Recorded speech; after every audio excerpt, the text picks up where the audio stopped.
कहानी की शुरुआत में एक औरत ने एक डरावनी चीज देखी। एक अजीब सा जानलेवा वायरस धरती पर फैल गया था। एक बार इन्फेक्ट होने के बाद इंसान का शरीर धीरे धीरे हार्ड होने लगता, एकदम पत्थर की तरह सख्त। सभी लोग अपने रंग के हिसाब से मार्बल में बदल जाते थे, लेकिन जब पूरा शरीर पत्थर का हो जाता तो ये पत्थर भी टूट जाता था। बचती थी तो सिर्फ धूल मिट्टी। कहानी की शुरुआत होती है एक अपार्टमेंट में जहाँ कुछ टीनेजर्स पार्टी कर रहे थे। इस मौज मस्ती के बीच एक आदमी ने ड्रॉर से एक टैटू मशीन निकाली और फिर नशे में धुत एक लड़की के हाथ पर अजीब सा सिंबल बना दिया। शराब की वजह से अल्फा नाम की इस लड़की को टैटू नीडल फील तो हुई, लेकिन उसने ज्यादा कुछ रिएक्ट नहीं किया। शाम तक वो थोड़ी थकी हुई घर पहुंची। अल्फा की माँ जो देख रही थी कि उसकी बेटी से शराब की महक आ रही है, बहुत गुस्सा हो गई। उसने अल्फा को बाथरूम में ले जाकर गर्म पानी से नहलाना शुरू किया। जब उसने अल्फा का कोट उतारा तो उसे टैटू दिख गया। उसकी माँ चिल्लाने लगी कि कहाँ पर गई थी तू, ये टैटू क्यों बनवाया है। इस पर अल्फा चौंक कर कहने लगी कि मुझे नहीं पता। ये सुनकर उसकी माँ बहुत गुस्सा हो गई, लेकिन इस गुस्से के पीछे असल में डर था। उसकी माँ एक नर्स के तौर पर काम करती थी और उन्हें असली डर था पेट्रिफिकेशन वायरस का। किसी को नहीं पता कि ये वायरस कहाँ से आया और कैसे बढ़ा, और सबसे बुरी बात यह है कि ये वायरस शरीर के अंदर बहुत लंबे समय तक बिना कुछ किए रह सकता है। जब इंसानों को इस वायरस के बारे में पता चला तो ये पहले ही पूरी दुनिया में फैल चुका था। लगभग आधी दुनिया इस वायरस से इन्फेक्ट हो चुकी थी। अल्फा की माँ को डर था कि कहीं गंदी नीडल न इस्तेमाल की गई हो उसका ये टैटू बनाने के लिए। उसने जल्दी से अल्कोहल का इस्तेमाल करके उस एरिया को डिसइंफेक्ट किया और कहा कि कल हॉस्पिटल आ जाना, टेटनस का शॉट लगाना है। शाम को अल्फा ने माँ को गुस्से में बड़बड़ाते हुए सुना। उसे लगा कि माँ शायद उसके बारे में ही बोल रही है, जिसके बाद वो गुस्सा होकर अपने कमरे में आ गई। सामने वाली बिल्डिंग को देखते हुए उसके दिमाग में एक आइडिया आया। उसने जूते और अपना कोट पहना, बैकपैक उठाया और भागने की तैयारी करने लगी। लेकिन जैसे ही उसने बालकनी पर कदम रखा, तेज तूफान की वजह से बिल्डिंग हिलने लगी। खतरे के बावजूद अल्फा बाहर निकल गई। बेटी की चीख सुनकर माँ बाथरूम में दौड़ी। अल्फा किसी तरह अपनी जान बचाते हुए लटकी हुई थी। अचानक बिल्डिंग हिलने लगी और तूफान शांत हो गया, जिसके बाद माँ अपनी बेटी को बचाकर अंदर ले गई। अपनी माँ को बेहद दुखी देखकर अल्फा उनसे लिपट गई और बार बार सॉरी बोलने लगी। इस बार माँ ने उसे डांटा नहीं, बस कहा कि कोई बात नहीं, आगे से ध्यान रखना। अगली सुबह अल्फा हॉस्पिटल गई जहां उसकी माँ काम करती थी। नर्स ने टेटनस का इंजेक्शन तैयार किया, लेकिन अल्फा को इंजेक्शन से डर लगता था। नर्स ने सोचा कि अल्फा को उस पर भरोसा नहीं है तो उसकी माँ को बुला लेती हूँ, लेकिन अल्फा ने उसे रोका और कहा कि मैं खुद लगाऊंगी, ये जानने के लिए कि कहीं उसकी बेटी के शरीर में वायरस तो नहीं है। अल्फा की माँ ने नर्स से कहा कि सैंपल ले लेना, लेकिन हॉस्पिटल में पहले ही बहुत सारे सैंपल पड़े थे, एकदम से टेस्ट कर पाना तो नामुमकिन है। नर्स ने कहा कि रिजल्ट 2 हफ्ते में आएंगे। आईसीयू में अल्फा की माँ पेशेंट्स को चेक कर रही थी, लेकिन कॉरिडोर में जहाँ पहले भीड़ थी अब बिल्कुल सुनसान हो गया। कल उसे डिनर भी देने कोई नहीं आया। पता चला कि इस खतरनाक वायरस से डरकर, जिसकी कोई वैक्सीन भी नहीं है, सभी नर्सेज ने मिलकर रिजाइन कर दिया। पेशेंट्स की कंडीशन बहुत सीरियस थी, जिनके शरीर में इन्फेक्शन 85% से ज्यादा बढ़ गया था। वो खुद अपना ख्याल रख ही नहीं सकते, उनका पूरा शरीर जम चुका है। ये वायरस हवा से नहीं फैलता तो अभी कंट्रोल में है। जब वो वार्ड के सबसे अंदर वाले हिस्से में गई तो एक बेहद दर्दनाक नजारा देखा। एक पेशेंट जो कल होश में था आज पूरी तरह पत्थर बन गया। हॉस्पिटल बेड पर पड़े पेशेंट को देखकर उसने शांत रहते हुए उसकी बॉडी पर लगे सेंसर हटाए और उनके आखिरी पलों में उन्हें एक इज्जत भरी अलविदा कही। क्योंकि उसे हॉस्पिटल जाना पड़ा था, इस वजह से अल्फा आज अपनी सुबह की क्लास के लिए लेट हो गई। जब होमवर्क सबमिट करने की बारी आई तो टीचर ने अल्फा को अपने पास बुलाया, लेकिन जैसे ही अल्फा घूमी उसके हाथ पर लगा जख्म फट गया, जिस पर उसने ध्यान नहीं दिया। डेस्क पर खून गिर गया। क्लास के स्टूडेंट शॉक में आ गए, सब लोग घबरा गए। अल्फा ने समझाने की कोशिश की, ये सिर्फ मेरे हाथ में लगी हुई एक चोट है, लेकिन इस वायरस का डर इतना ज्यादा था कि सबको लगने लगा अल्फा इन्फेक्ट हो गई है। पैनिक ना हो इसलिए टीचर ने अल्फा को स्कूल के डॉक्टर रूम में भेज दिया। उसके सभी दोस्त उसे बहुत अजीब से तरीके से देख रहे थे और इस बात से अल्फा बहुत उदास हुई, लेकिन उसके पास कोई और रास्ता नहीं था। उसने अपनी बुक्स पैक की और जल्दी से क्लासरूम छोड़ दिया। जैसे ही अल्फा बाहर निकली, एड्रियन नाम का एक लड़का उसके पीछे भागा। दरअसल एड्रियन और अल्फा एक दूसरे से प्यार करते थे।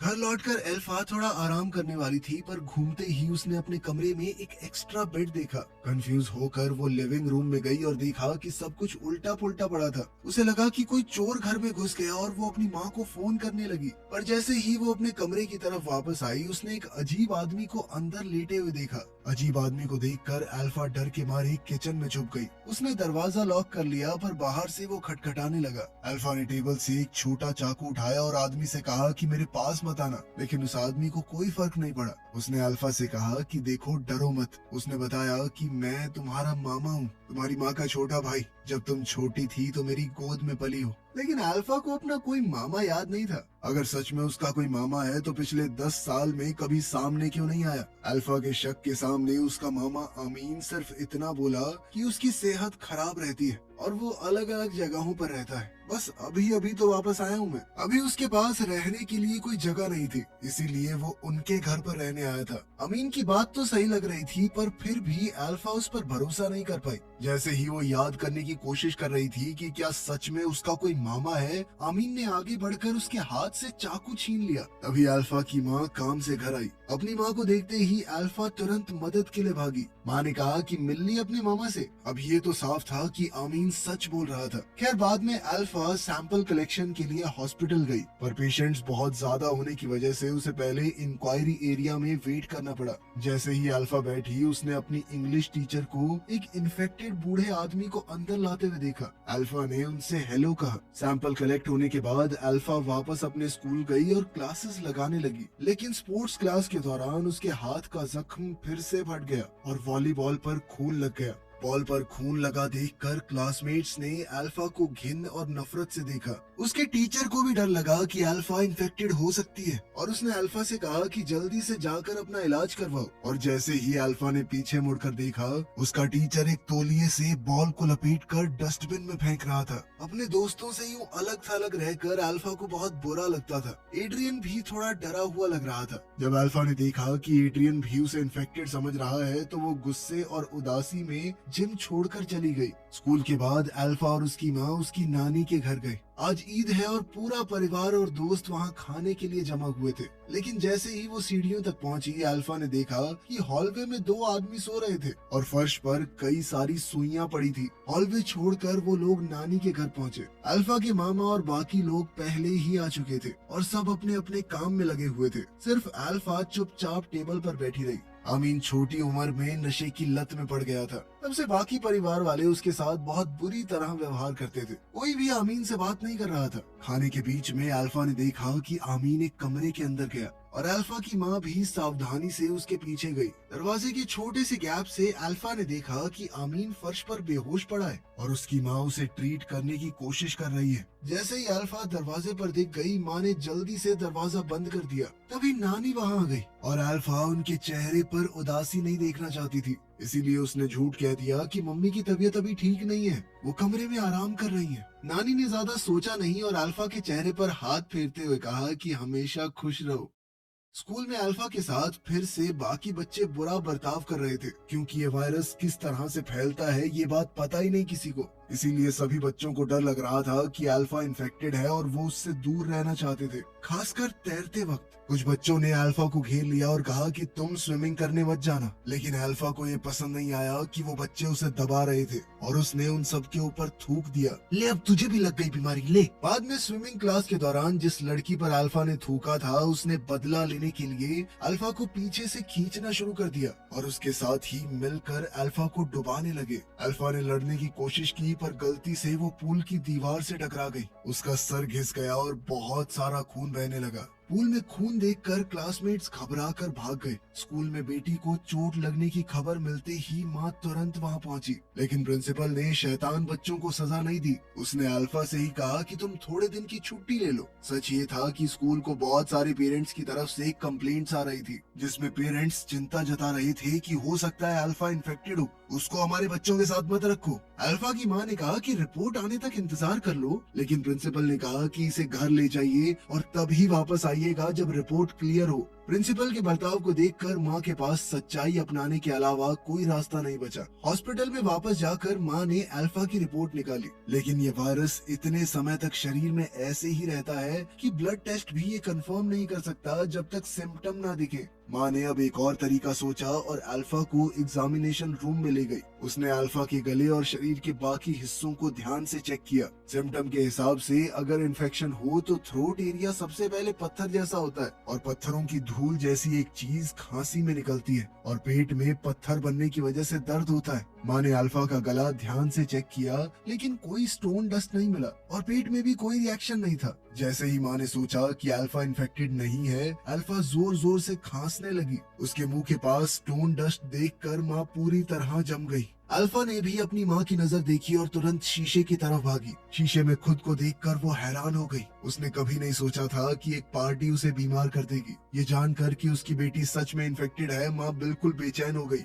वो जल्दी से इसका इलाज ढूंढने लगी, लेकिन ये स्टोन वायरस पिछले 10 सालों से फैला हुआ है और साइंटिस्ट बिल्कुल बेबस। वैक्सीन बनाना तो दूर की बात है, उन्हें अभी तक ये नहीं समझ आया कि ये वायरस फैलता कैसे है। अब तक उन्हें सिर्फ इतना पता है कि इन्फेक्ट हो गए पेशेंट्स को अजीबोगरीब चीजें दिखती हैं। उदास होकर वो एक डेस्क पर लेट गई और समझ नहीं आया कि किया क्या जाए। वो अल्फा के कमरे में गई और अपनी बेटी को शांत करने की कोशिश की, लेकिन दरवाजे पर उसने एक अजीब सा सीन देखा। आमीन और उसकी बेटी बेड पर पड़े हिल रहे थे। दोनों की मूवमेंट बिल्कुल एक जैसी थी। अपनी बेटी को दर्द में देखकर वो सिर्फ तसल्ली दे पाई। उसने अपनी बेटी के लिए प्रार्थना शुरू की और तब उसे याद आया जब वायरस पहली बार फैला था। उस वक्त बहुत सारे वायरस से ग्रस्त लोग हॉस्पिटल में आ गए और एंट्रेंस पूरी तरह ब्लॉक हो गई। बेड कम थे और हॉस्पिटल पहले से ही फुल। सिक्योरिटी गार्ड्स ने दरवाजे बंद कर दिए और पेशेंट्स को अंदर नहीं आने दिया। घबराए हुए पेशेंट्स ने एंट्रेंस पर हंगामा कर दिया। गार्ड्स के बर्ताव से वो खुश नहीं थी, लेकिन हॉस्पिटल इतने लोगों को नहीं संभाल सकता था,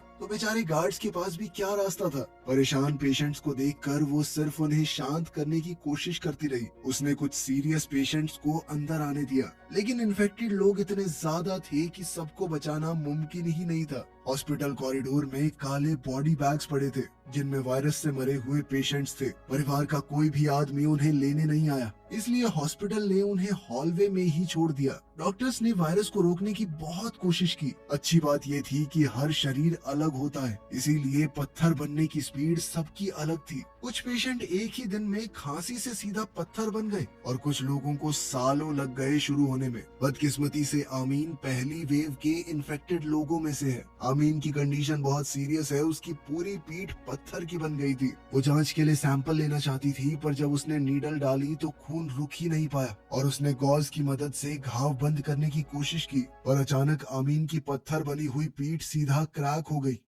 इन्फेक्शन की वजह से अल्फा अब स्कूल नहीं जा सकती थी और उसे आमीन के साथ घर पर रहना पड़ रहा था। माँ ने कभी सीधे तौर पर नहीं बताया, पर अल्फा जानती थी कि उसके मामा को कोई तो बीमारी है। पहले अल्फा आमीन से नफरत करती थी, पर स्कूल में जब उसे अकेला छोड़ा गया तो अल्फा ने दुनिया के बुरे बर्ताव को महसूस किया और धीरे धीरे उसे अपने मामा के लिए बुरा लगने लगा। जब वो बात कर रहे थे तो अल्फा की माँ घर पर जल्दी आई। वो एक बड़ी बोतल पानी की लाई और अल्फा से कहा कि ज्यादा से ज्यादा पानी पिया करो, लेकिन अल्फा को पानी की वजह समझ नहीं आई और उसने सिर्फ थोड़ा सा पानी पिया। बेटी की बेफिक्री देखकर माँ ने जबरदस्ती पानी उसके गले से नीचे उतारा। बाद में पता चला कि उसकी माँ ने ये चीज नोटिस की थी कि जो पेशेंट ज्यादा पानी पीते हैं वो धीरे धीरे पत्थर बनते हैं और गले को भी थोड़ा आराम मिलता है। लेकिन आमीन जानता था कि ये सब बेकार है, आखिर वो भी तो इन्फेक्टेड है। पानी का असर बहुत कम है। अगर इन्फेक्टेड आदमी का शरीर कमजोर है तो वायरस 3 घंटे के अंदर पूरा पत्थर बना देता है। इस इन्फेक्शन का एक ही इलाज है, वैक्सीन,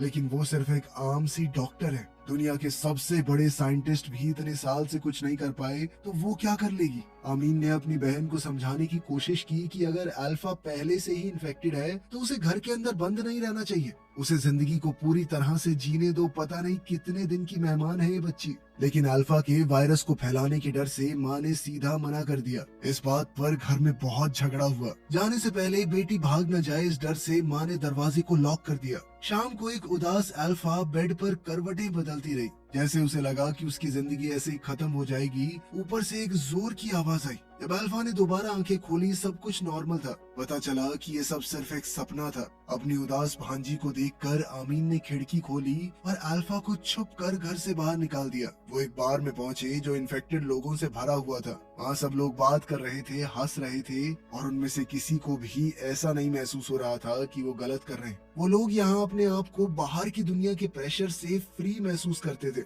इस जगह पर कोई उन्हें जज नहीं करता था, कोई उनके साथ बुरा बर्ताव नहीं करता था। ये सीन देखकर अल्फा का डिप्रेस्ड मूड तुरंत बदल गया और वो हॉल में इन्फेक्टेड लोगों के साथ डांस करने लगी। सुबह होने तक वो लोग एंजॉय करते रहे। फिर अल्फा अपने मामा के साथ बार से निकल गई। आमीन ने अल्फा से कहा कि जितना वक्त बचा है उसमें सब कुछ करो जो भी करना चाहती हो और अपनी सारी छुपी हुई भावनाएं बाहर निकाल दो। आमीन की बात सुनकर अल्फा को एड्रियन याद आया और वो उसके घर के बाहर गई। एड्रियन अल्फा को देखकर खुश हुआ और तभी अल्फा ने नोटिस किया कि आमीन की पीठ पर बिल्कुल वैसा ही टैटू है जो उसके पास था। तब सच सामने आया कि अल्फा का वो टैटू उस दिन एड्रियन ने ही बनाया था और उसी टैटू की वजह से वो आज बीमार हुई है। गुस्से में अल्फा ने एड्रियन से कहा कि तुम्हारी टैटू मशीन में वायरस था। उसने कहा कि जल्दी से अपना टेस्ट करवाओ। एड्रियन कुछ बोल पाता उससे पहले ही अल्फा अपार्टमेंट छोड़कर चली गई। अल्फा बस में बैठ गई मानो खुद को दुनिया से दूर करना चाहती हो, लेकिन बस में उसके मामा पहले से मौजूद थे। अब आमीन अल्फा को समुद्र के किनारे ले गया और उससे कहा कि मेरे लिए काम करोगी। अल्फा ने सोचा कि शायद उसके मामा को थोड़ी शांति चाहिए, पर अचानक से उसे पता चला कि आमीन कहीं से ड्रग्स ले आया था। अल्फा उसे रोकना चाहती थी पर यह बात उसके होठों तक आकर रुक गई। उसे समझ नहीं आया कि शुरू कैसे करे। जब तक वो कुछ बोलती आमीन बेहोश हो गया। अल्फा भागकर पास वाले होटल में गई और अपनी माँ को फोन किया। अपने भाई की हालत के बारे में सुनते ही उसकी माँ तुरंत वहाँ पर आई। वहाँ पहुँचते हुए उसकी माँ को बीते हुए कल के दिन याद आए। लगभग 10 साल पहले इसी समुद्र के किनारे और इसी होटल में आमीन छुपकर अल्फा को घर से बाहर ले आया था। कमरे में उसने ड्रग्स किए लेकिन छोटी अल्फा को कुछ भी पता नहीं चला। उसे लगा कि उसके मामा सिर्फ थके हुए हैं। जब तक अल्फा की माँ वहाँ पहुँची आमीन ने सांस लेना बंद कर दिया। किस्मत से माँ अपने साथ एड्रेनलिन शॉट लाई थी और उसने जैसे तैसे आमीन को बचा लिया। आज वही सब दोबारा से हुआ। आमीन की कंडीशन फिर से बिगड़ने लगी और धीरे धीरे उसका पूरा शरीर पत्थर का बन गया। अपने भाई को देखकर जिसका सिर्फ आधा चेहरा बचा था, अल्फा की माँ का दिल टूटने लगा। पूरी तरह पत्थर बने अपने भाई को देखकर अल्फा की माँ उसके पास ही लेट गई। लेकिन जब उसकी दोबारा आंखें खुली तो उसने खुद को घर पर पाया और अल्फा अपने कमरे में थी। सच ये निकला कि आमीन असल में 8 साल पहले ही इस बीमारी से मर चुका था। अल्फा की माँ उसे आज तक भूल नहीं पाई और यह बीमारी अल्फा को नहीं बल्कि उसकी माँ को हुई है। इस बीमारी में पेशेंट्स को अजीबोगरीब चीजें सच लगने लगती हैं, ऐसी चीजें जो कभी हुई भी ना हो। पेशेंट्स का इलाज करते हुए ही अल्फा की माँ खुद भी इन्फेक्टेड हो गई। जो आमीन उसे दिख रहा था वो उसी के दिमाग का बनाया हुआ एक ख्याल था। अपनी माँ को उदास देखकर अल्फा ने वो लोरी गाई जो उसकी माँ उसे बचपन में सुलाने के लिए गाती थी। इसी पल में अल्फा सब कुछ समझ गई। उसने अपनी माँ का हाथ पकड़ा और दोनों घर छोड़कर निकल गए परिवार को अलविदा कहने के लिए। और जैसे ही माँ बेटी घर से बाहर निकले थोड़ी दूर ही एक पीला तूफान दिखाई दिया। कार की विंडशील्ड जल्दी से मोटी धूल से भर गई। ये सारी धूल उन लोगों की है जो पत्थर बन चुके हैं। उजाड़ सड़कों और चारों तरफ इस धूल को देखकर अल्फा का दिल बहुत परेशान हुआ। थोड़ी देर बाद माँ बेटी नानी के घर पहुँची। अल्फा की माँ गाड़ी का दरवाजा खोलकर अपार्टमेंट की तरफ चली गई। जैसे ही माँ गाड़ी से उतरी अल्फा ने देखा कि उसके अंकल फिर से सामने आ गए और दोनों बहन भाई हंसते खेलते हुए दूर चले गए। अल्फा उनके पीछे भागने वाली थी पर जैसे ही वो गाड़ी से बाहर निकली एक अजीब सा सीन दिखाई दिया। उसने देखा कि आमीन धूल बनकर गायब हो गया पर अपनी माँ को जमीन पर रोती हुई देखकर अल्फा वहीं जम गई। इस वक्त अल्फा के चेहरे पर भी इस बीमारी के साइन दिखने लगे। सच ये था कि अल्फा का परिवार और आसपास के पड़ोसी सभी वायरस की शुरुआत के दिनों में ही इन्फेक्ट हो गए थे। जमीन पर जो रेत पड़ा है वो असल में इंसान हैं जो पत्थर बन गए। कहानी के आखिर में अल्फा ने सच्चाई को अपना लिया और सोच लिया